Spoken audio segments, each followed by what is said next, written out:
সংবাদ মেললৈ হৰিয়জান আৰু চিলনীজান প্ৰেছ ক্লাবৰ সমূহ সংবাদ কৰ্মীসকলক স্বাগতম জনাইছো। আজি আমি এই সংবাদ মেল আয়োজন কৰিছো। ইয়াৰ কাৰণ হ'ল যে অসম চৰকাৰৰ অধীনত চাহ জনজাতি আৰু কল্যাণ বিভাগে যি চাহ বাগিচা অঞ্চলত যুৱক যুৱতীসকলক কৰ্মদক্ষতা আমাৰ কালচাৰ প্ৰিজাৰ্ভেশ্যনৰ কাৰণে প্ৰত্যেকখন বাগিচাত Jagannath skill development centre sanction কৰিছিলে আৰু সেয়েহে আমাৰ বৰপথাৰ চাহ বাগিচা আৰু দেওপানী চাহ বাগিচাটো একোখনকৈ Jagannath skill development centre sanction কৰা হৈছিলে। কিন্তু দুৰ্ভাগ্যজনক যে এই যি জগন্নাথ স্কিল ডেভেলপমেণ্ট চেণ্টাৰ ইয়াত অনা হৈছিলে, ইয়াক কিছুমান ব্যক্তিয়ে ষড়যন্ত্ৰ কৰি পেলাই অন্য ঠাইত নিৰ্মাণ কৰা আমি দেখিবলৈ পাইছো। আৰু এই সন্দৰ্ভত বৰপথাৰ চাহ বাগিচাৰ শ্ৰমিকসকলে আৰু দেওপানী বাগিচাৰ শ্ৰমিকসকলে DC বাইদেউক ৰিটেন কমপ্লেইন দিছিলে, কিন্তু আনফৰ্চুনেটলি আজিলৈকে আমি কোনো পজিটিভ ৰিজাল্ট দেখিবলৈ পোৱা নাই। সেয়েহে আজি আমি অসম চাহ জনজাতি ছাত্ৰ সন্থাই এই সংবাদ মেলৰ যোগেদি আমি অত্যন্ত দুখ প্ৰকাশ কৰিছো আৰু এই যি ষড়যন্ত্ৰ কৰি পেলাই অন্য ঠাইত লৈছে, যিসকল ব্যক্তি ইয়াত জড়িত আছে, এইসকলৰ বিৰুদ্ধে উচিত ব্যৱস্থা কৰিবৰ কাৰণে অসমৰ মাননীয় মুখ্যমন্ত্ৰী ডক্টৰ হিমন্ত বিশ্ব শৰ্মা দেৱক আমি অনুৰোধ জনাইছো। কেনেকৈ চৰকাৰে আজি আমাৰ চাহ বাগিচা অঞ্চলত বিভিন্ন আঁচনিৰে শ্ৰমিকসকলক হওক বা যুৱক যুৱতীসকলক হওক আগুৱাই নিবৰ বাবে চৰকাৰে বিভিন্ন পদক্ষেপ গ্ৰহণ কৰিছে। Unfortunately in the same time কিছুমান ব্যক্তিয়ে আমাক প্ৰতাৰণা কৰি পেলাই আমাৰ যিখিনি বস্তু আহিছে সেইখিনি অন্যায় কৰি পেলাই বেলেগ ঠাইত বনোৱাটো আমি সহজভাৱে ল'ব পৰা নাই। গতিকে ভৱিষ্যতত যাতে এনেধৰণৰ কাৰ্য নকৰে, ইয়াৰ বাবে চৰকাৰে কঠোৰ পদক্ষেপ গ্ৰহণ কৰক আৰু যি স্কিল ডেভেলপমেণ্ট চেণ্টাৰ ইয়াত আহিছিলে পুনৰ ইয়াত নিৰ্মাণ কৰিবৰ কাৰণে আমি চৰকাৰক অনুৰোধ জনাইছো। হয়,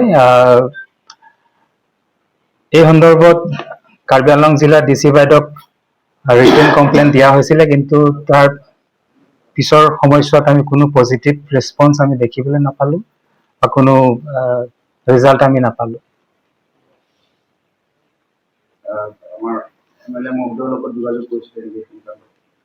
আমি দেখিবলৈ পাইছো যে জগন্নাথ ভৱন স্কিল ডেভেলপমেণ্ট চেণ্টাৰটো অন্য ঠাইত আমাৰ স্থানীয় বিধায়ক ডক্টৰ নুমল মমিন দেৱে তাতে শুভাৰম্ভ কৰিছিলে। গতিকে তেওঁ হয়তো এই বিষয়ে জানে, তেওঁৰ জনাজাতে এইখিনি হৈছে চাগে। আনফৰ্চুনেটলি কি ইয়াৰ বাগিচাৰ শ্ৰমিকসকলৰ লগত বা যুৱক যুৱতীসকলৰ লগত এটা প্ৰতাৰণা কৰা হৈছে। কাৰণ চৰকাৰে ইয়াতহে নিৰ্মাণ কৰিব। এই স্কিমটোৰ উদ্দেশ্যই হৈছে চাহ বাগিচাৰ যুৱক যুৱতীসকলক দক্ষতা বিকাশৰ কাৰণেহে এইটো চৰকাৰে এটা প্লেন কৰিছে। কিন্তু কেনেকৈ এই চৰকাৰৰ যি উদ্দেশ্য ইয়াৰ অপজিট কৰি পেলাই বেলেগ ঠাইত উদ্দেশ্যবিহীনভাৱে কিছুমান ব্যক্তিয়ে জাষ্ট এই বিল্ডিংটো বনাই পেলাই পইচা খোৱাৰহে উদ্দেশ্যে এইটো বেলেগ ঠাইত লৈছে। অন্য আৰু যে চাহ শ্ৰমিক বিলাকৰ যে ইয়াৰ পৰা বেনিফিট হ'ব কিবা হ'ব তেওঁলোকৰ কোনো মতলব নাই। গতিকে এইটো বহুত দুখৰ কথা হয়।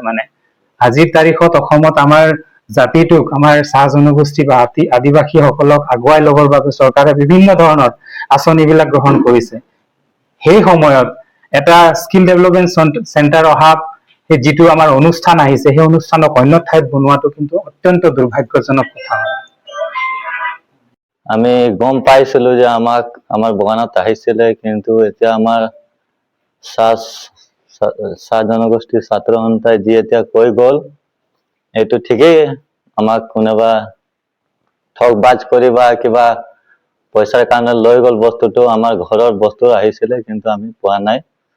এইটো আমাৰ DC বাইদেউকো আমি কৈছিলো, কমপ্লেইন দিছিলো। এইটো কাৰণে আমি দিছো, হ'লেও এতিয়া আৰু দিম কমপ্লেইনটো আৰু জনাম। নাই এতিয়াতো আগতো অহা নাছিলে, কিন্তু মন্দিৰটো আহিছিলে, এইটো আমি ভালকে গম পাওঁ।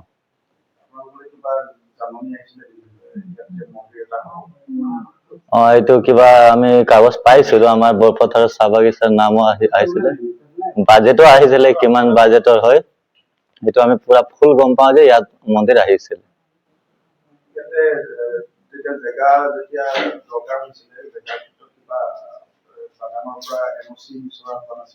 নাই তেনেকাতো নাই ছাৰ, আমাৰ বাগানত যিকোনো আহে আমিতো মালিকৰ পৰা NOC নিদিলেও আমি কমিটিৰ থ্ৰুত দি বনাই দিওঁ।